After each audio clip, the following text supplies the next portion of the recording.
I want you to look at the calendar app in your phone for a second. Oh, that's a stressful way to start. Right.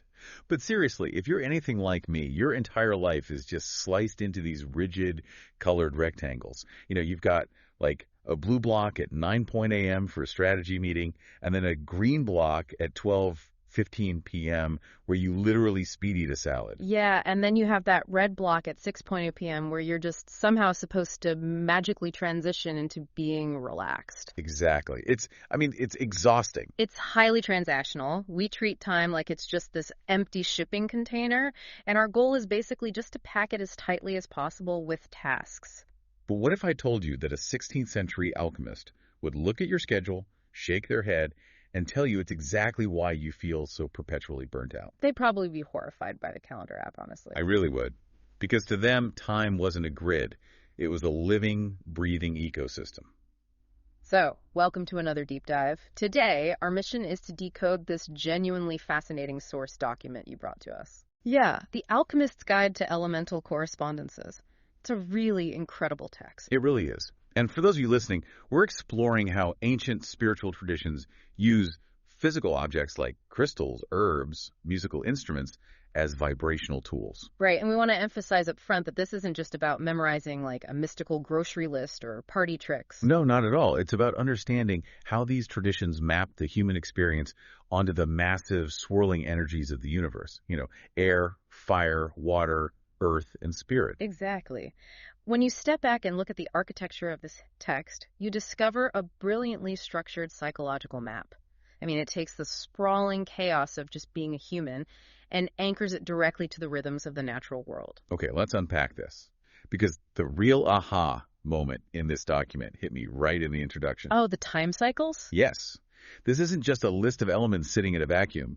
The source reveals that these elements perfectly map onto the progression of a single 24-hour day. And the changing of the 4 seasons. And the arc of an entire human life cycle. It's just this massive interlocking wheel. It's beautiful, really. It basically treats a single day as a microcosm for an entire human life, and then an entire human life as a microcosm for the universe itself. So let's start at the literal beginning. The spark, right?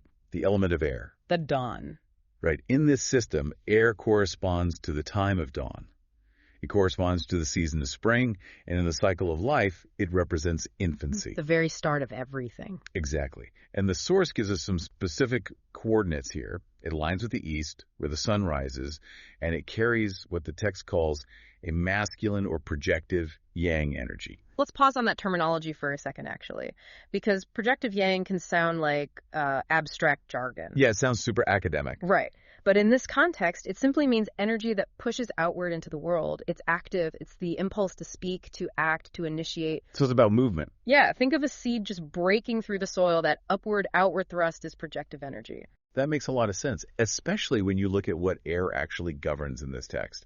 It rules the mind, communication, telepathy, dreams, and visualization. All the intangibles. Exactly. It's ruled by Jupiter and Venus, and what struck me is that every single thing air governs is completely invisible. Like, you can't hold a thought in your hand. You can't put a dream on a scale and weigh it. Right. And it's associated with the color yellow and stones like topaz and amethyst. And even the senses associated with air and the text smell and hearing are about perceiving things that are carried to us across a distance. Oh, wow. Yeah. You don't have to physically touch a blooming flower to smell it, The information just travels to you on the wind. It honestly makes me think of air as like the Wi-Fi of the universe.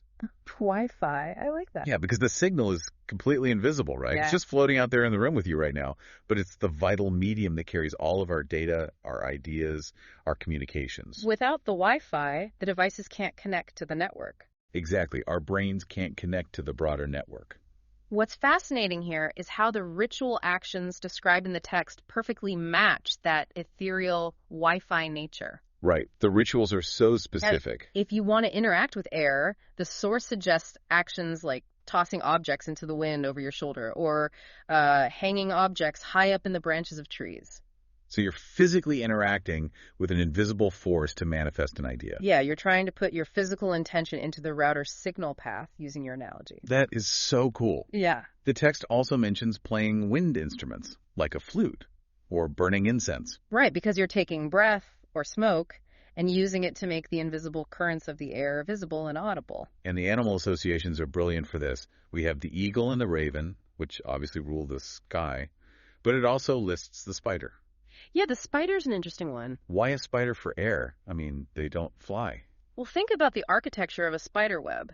It's a delicate, almost invisible net suspended in midair, designed specifically to catch what flies through it. Oh, wow. It's the perfect metaphor for the human mind.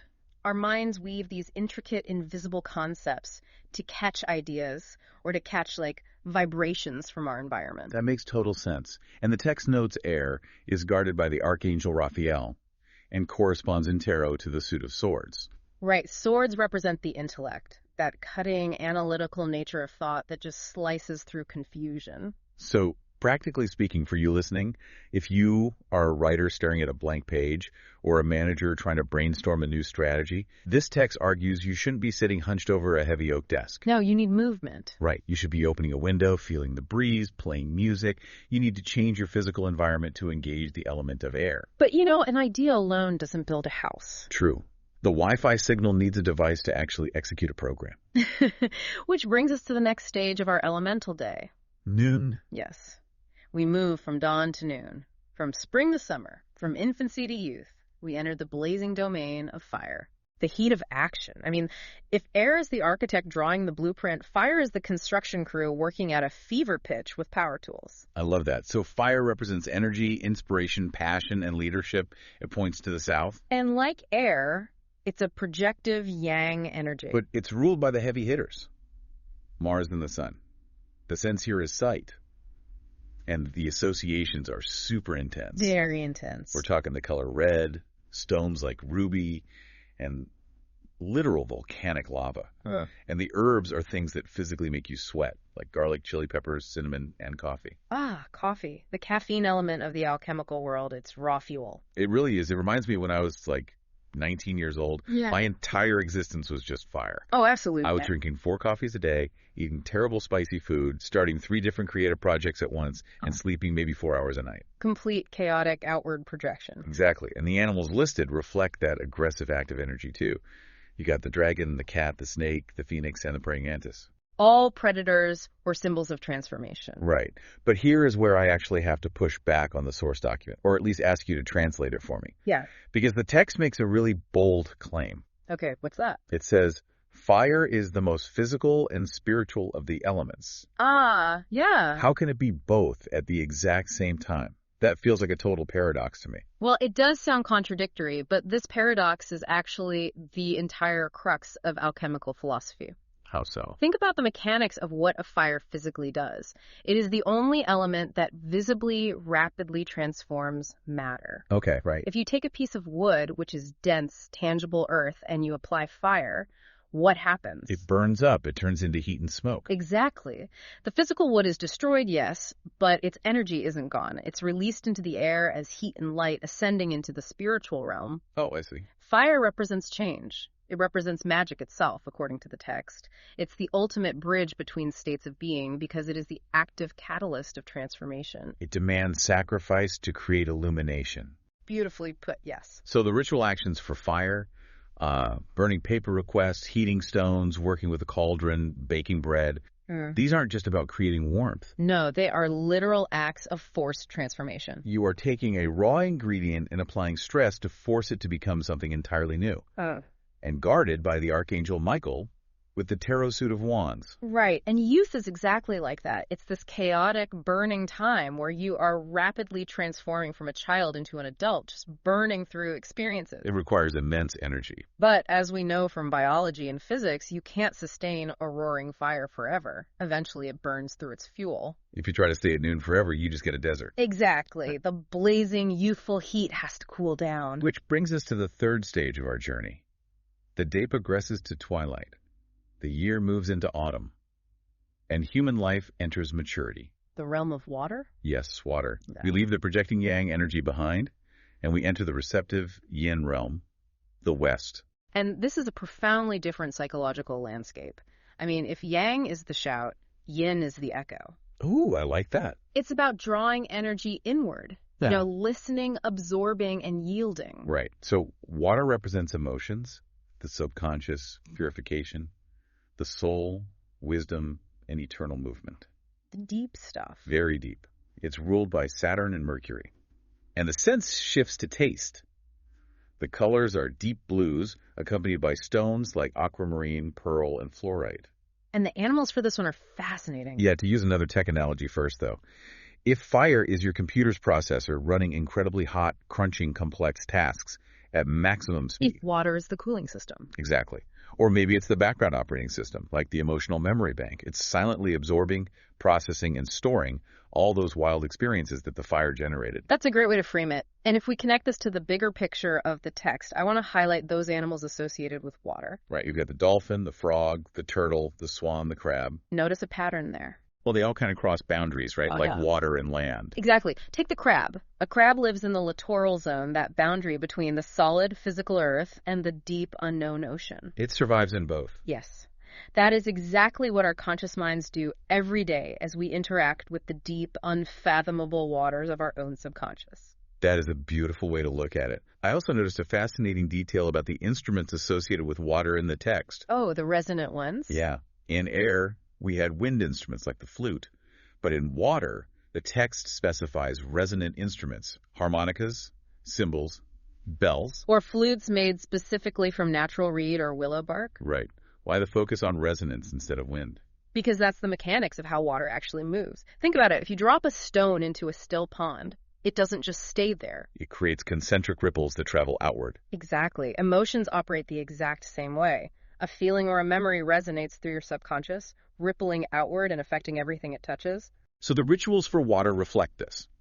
Mirror divinations, taking ritual baths, preparing cold herbal infusions, or just pouring water. They are all about dilution, reflection, and letting the sediment of the day settle to the bottom. It's protected by Archangel Gabriel, and the tarot suit is cups, which literally hold the emotional waters. It feels very restful. It really does. It's the Friday night where instead of going out to a loud club, which is pure fire, you stay in, take a hot shower, and read a book. But twilight eventually fades. It does. Autumn sheds its leaves, and we arrive at the final physical stage of the cycle. The grounding. Right. From the fluid maturity of water, the wheel settles into ultimate physical reality and conclusion, the element of earth. Midnight. We are at midnight, the season of winter. Yeah. And in the human life cycle, this represents old age and ultimately death. Which I know sounds stark to our modern ears, but in this alchemical framework, it is absolutely not a tragic ending. No, it says earth represents strength, abundance, stability, and wealth. It's the north.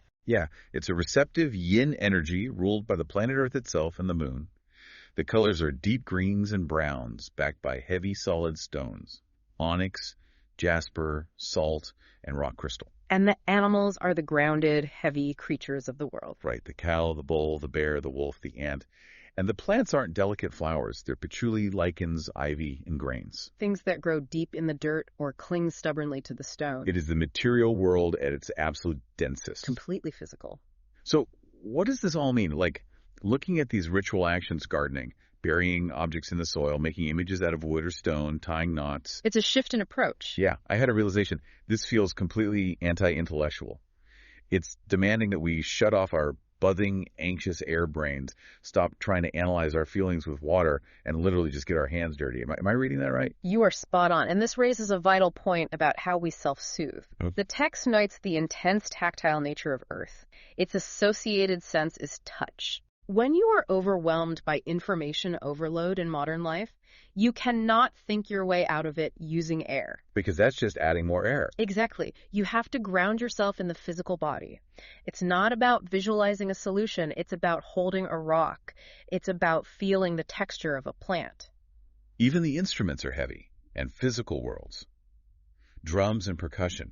You don't just hear a drum. You feel the beat of it hitting your chest, vibrating in your bones. It anchors you. Using salt, holding Gens coins, working with the Tarot Suit of Pentacles under the watch of Archangel Uriel. And the ultimate act of earth magic is returning things to the soil, burying them. And burying is often associated with loss in our culture. But in alchemy, burying is planting. Oh, wow. It's the quiet stillness of winter where the seeds rest in the dark, insulated by the earth, preparing and gathering strength for the next dawn. Death isn't an end. It's a necessary pause in the machinery of life.